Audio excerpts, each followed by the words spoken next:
We have learned from many communications by people living in the afterlife that they're continually coming to us to teach us how to live together in love, peace, and joy. They actively inspire us and guide us to help us live fulfilled lives. In this video, you will hear 7 speakers from the afterlife explaining that the residents of the life after this life are actively working to help us have happy, fulfilled lives and live together in love, peace, and joy.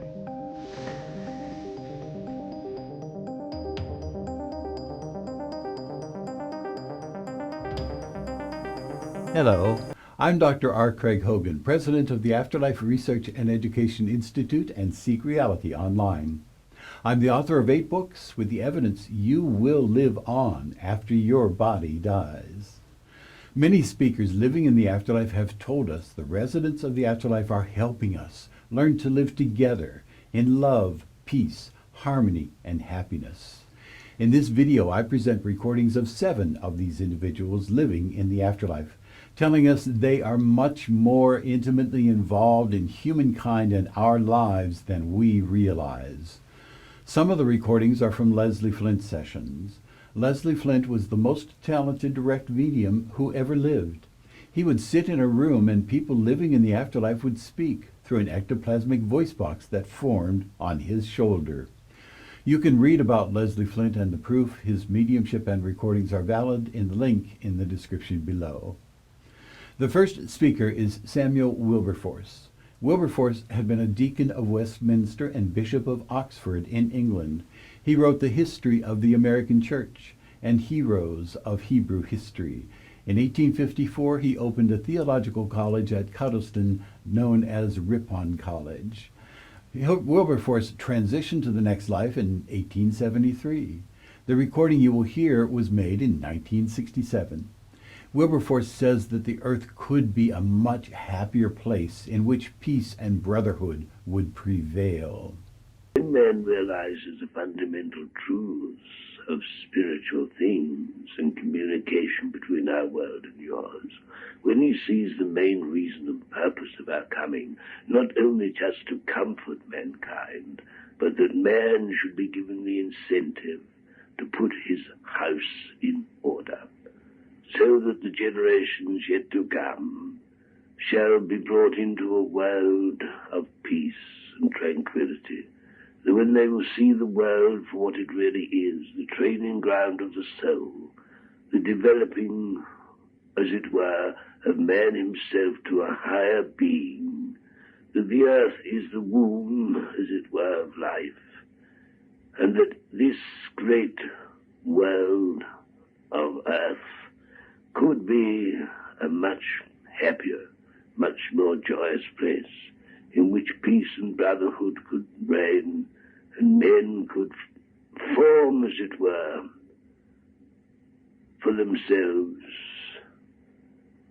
the beginning of a greater understanding where the spiritual world could intermingle with yours on a level which it should.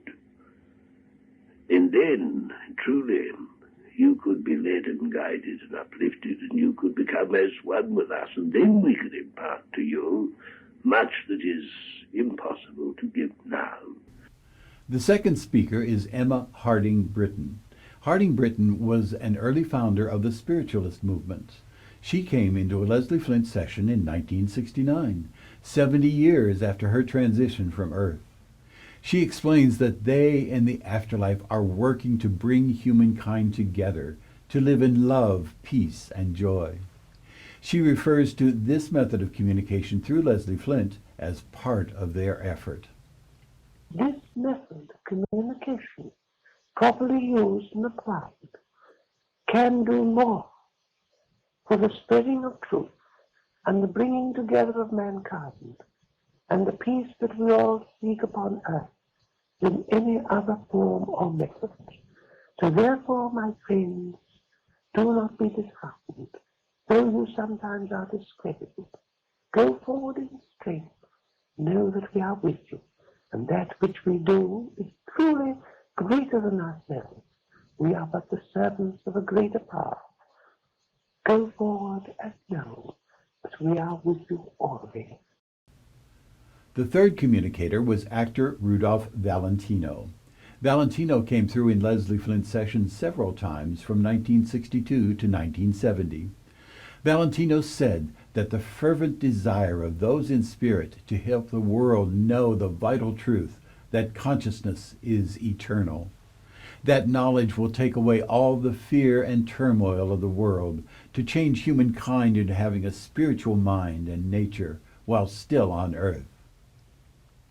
In spite of all the terrible turmoil of your world, man can still find an internal, spiritual peace and an internal spiritual consciousness of the eternal plan, so that each and every soul can feel whatever the material life may bring, whatever conditions they may individually have to live by.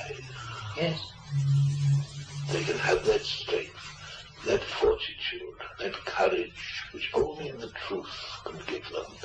Once we can unleash in your world this dynamic force, this dynamic vital truth, which is the very essence and basis of life. Once we can unfetter man from the many chains of ignorance that bind him, once we can open his heart and his eyes to these truths in such a way that he will know without any qualms, any doubts, that it is so.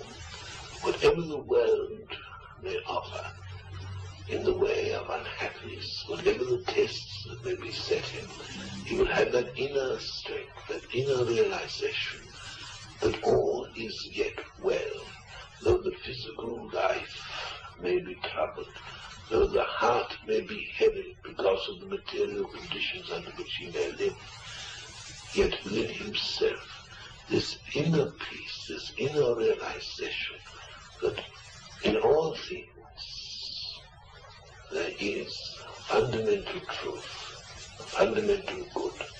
Even when he sees all around darkness, there is the inner light that glows, that gives him the courage and the illumination to persevere, to go on, and to overcome.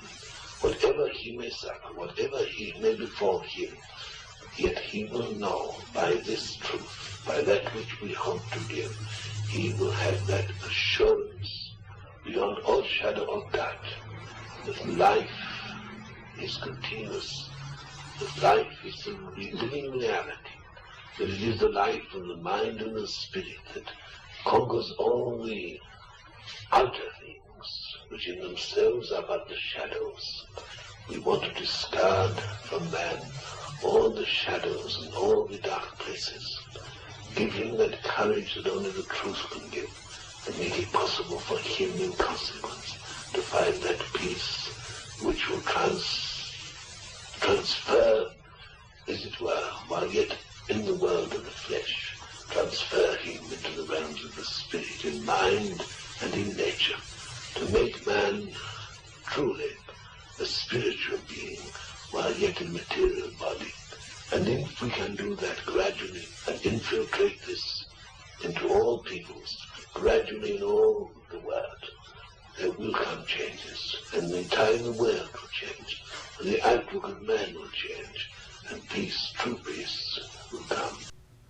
The fourth communicator was a man who said his name was Brother Barnard. No biographical information is available about him. He explains that those on the other side are endeavoring to help people realize that life doesn't end in the death of the body, and people from the afterlife are with us and want to communicate with us. They bring a message of love that will bring peace to the hearts and minds of people on earth. We are only concerned that people shall use reason, so that by using reason they can come to satisfactory conclusions, though there may be and will be problems, that the essence, the truth, the fundamental realization of communication, of the oneness of spirit, of mind, that those who are so-called dead are indeed very much alive and aware and very much around and about and can, under certain conditions, make themselves felt and known and converse. If we can help, as I know we can and we shall, as we've done in the past, untold numbers of souls, to find peace of mind, to find a tranquility in a disturbed world, if we can comfort those who mourn, if we can help those who are sick in mind and in body, if we can give them that faith and that knowledge and that truth that we have, if they can accept it, if only in part, truly we have achieved much. Truly, my friends, we are blessed in our endeavors. Truly, indeed, are we guided and inspired by greater souls. We are but the mouthpiece of others, far removed from earth. Great souls who come to inspire, to give their love and their power, to help us to do this work together. I am but one of many souls who am used by others to do this work. I am but the mouthpiece of greater peoples, greater souls, greater individuals who progress far beyond the confines of earth, but whose message of hope, whose message of love, whose power of truth is such that eventually it shall bring a peace to the hearts of men, a peace that passeth all understanding. The fifth communicator from the afterlife was Queen Alexandra, Queen Consort of Edward VII of England. She came through to say life is much more than it appears on the surface. She says she discovered that the only important thing is to do God's work. She tells us we must focus on harmony among all people. I have come to the conclusion that we must have an international spirit. We must break down the barriers that stand between peoples and nations. We must remember now that science has brought together all the peoples as if it were that they were under one roof. There's no distance anymore. Man is living almost, you might say, upon each other's doorstep. You can no longer afford to have these barriers that man has built up through centuries of time. We must learn how to live together in peace, realizing the consequences of war, realizing that now there is no escape for anyone, any nation or nations, thinking along their own lines. And yet there are still those in your world who have not learned the lessons of the past. Wars beget wars, hatred begets hatred, intolerance begets intolerance. We must find the solution to these things.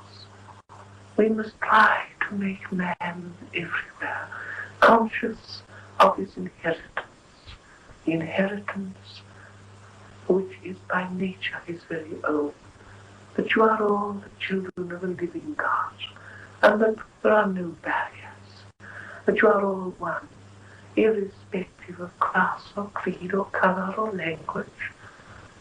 No longer can one think in the terms of empire. Today you must think in the terms of harmony among all peoples, among all nations.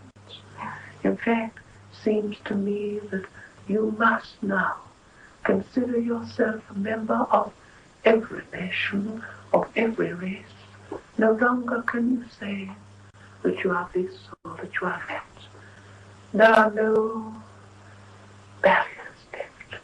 Only what man in ignorance and foolishness makes within himself. You have now a great opportunity, a wonderful opportunity to form a new conception of life, a new way of life. I feel sure that this fear that rests so strongly upon the nations will give way to something which will be very wonderful. The sixth communicator was Queen Victoria of England, speaking in 1960, 59 years after her passing. She said that eventually there will be a greater realization of a greater world peace among nations, that they in the afterlife are working toward helping this peace come about. We are very, very concerned and very interested in all that transpires in your world. That is from the point of view not exactly only of politics, but from the point of view of the good that might yet come. When people begin to know and realize and understand more about each other, and all the barriers, as we hope and pray, one day may be broken down, and truly men may live and dwell in peace together. We are all working towards this common end, to the common good. We may not, perhaps, be able to do a great deal, but we do impress and we do inspire wherever it is possible. We try desperately to help in many ways. It's very difficult, but we endeavor to do all that we can. And of course, we have a special concern for this country. That is only natural. But at the same time, we see not just England, but we see the whole world, and we see true brotherhood among nations and people, that they may live and dwell together in peace and tranquility, working to do the will of God while yet on earth. It will come eventually, though it may seem a long way off, yet truly I'm sure it must come. The seventh speaker is Monsignor Robert Hugh Benson, speaking from the afterlife through the mediumship of Anthony Borgia, as reported in the book Life in the World Unseen. Benson says eventually afterlife communication will be commonplace, resulting in wonderful insights into life and the afterlife that will benefit all of humankind. Neither was it intended that the two worlds, ours and yours, should be as they are now, so far apart in thought and contact. The day will assuredly come when our two worlds will be closely interrelated, when communication between the two will be a commonplace of life, and then the great wealth of resources of the spirit world will be open to the earth world to draw upon for the benefit of the whole human race. These and many other speakers living in the afterlife come to us to say they are endeavoring to help humankind raise itself out of the turmoil and conflict we are experiencing. They're confident that as this truth that we live on after the body dies becomes common knowledge, and when humankind comes to accept that we can communicate with people in the afterlife, the brilliant minds now living in the afterlife will help us rise up out of the difficulties we're experiencing so we lead happy, fulfilled lives, and all of humankind lives together in love, peace, and joy.